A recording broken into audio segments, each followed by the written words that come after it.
Hello everyone, my name is Coleman Howard, and I've decided to put together a little how-to video series on editing video in Final Cut Pro 7. My work online is posted under my stage name, C.FLO, and as a video artist, DJ, and remix producer, I spend a lot of my time working with digital music video files, so depending on what kind of editing you're doing, my workflow might look different from yours.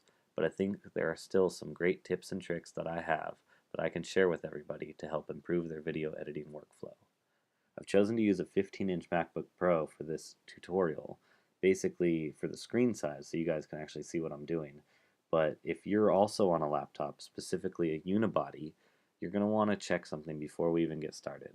Under your system preferences, under Energy Saver, you want to ensure that your automatic graphics switching is turned off. This forces your computer to use your better performing graphics card, so you're going to have more power in Final Cut with your rendering.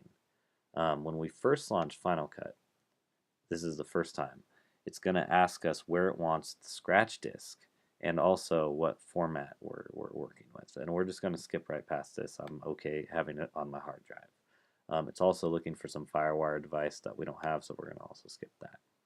When it's profiling for real-time extreme, it's analyzing the hardware you have and setting Final Cut Pro up to use the hardware for rendering on the fly. So that's why you want to make sure that it's all set up ahead of time. Right when we get here in the program, just a basic layout here, you got your browser, and that contains all the components of your project. You've got your viewer, where you can look at clips and look at their attributes and different properties.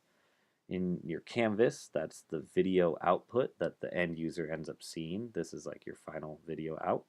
And the timeline, this is where you do all your cuts and rearrange and the sequencing of your project. When it first launched here, I'm going to hide it. Over here in your documents folder, when we set the scratch disk, it made Final Cut Pro documents. And Final Cut Pro documents is your scratch disk, and inside you've got your render files, which will become very big, and you might want to periodically delete the contents of your render files, and also your autosave vault.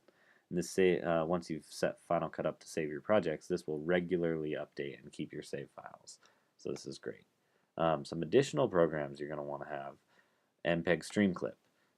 This allows you to convert videos to many different formats and change properties of those videos, and we basically need it, so make sure you have this on. It's a free download.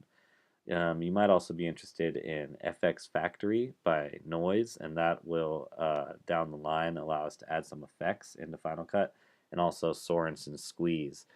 It's a program for exporting, and it allows you to do one step out right out of Final Cut for your final project. Well, I'm going to get to the next video here where I'll explain sequence settings, so I'll see you over there.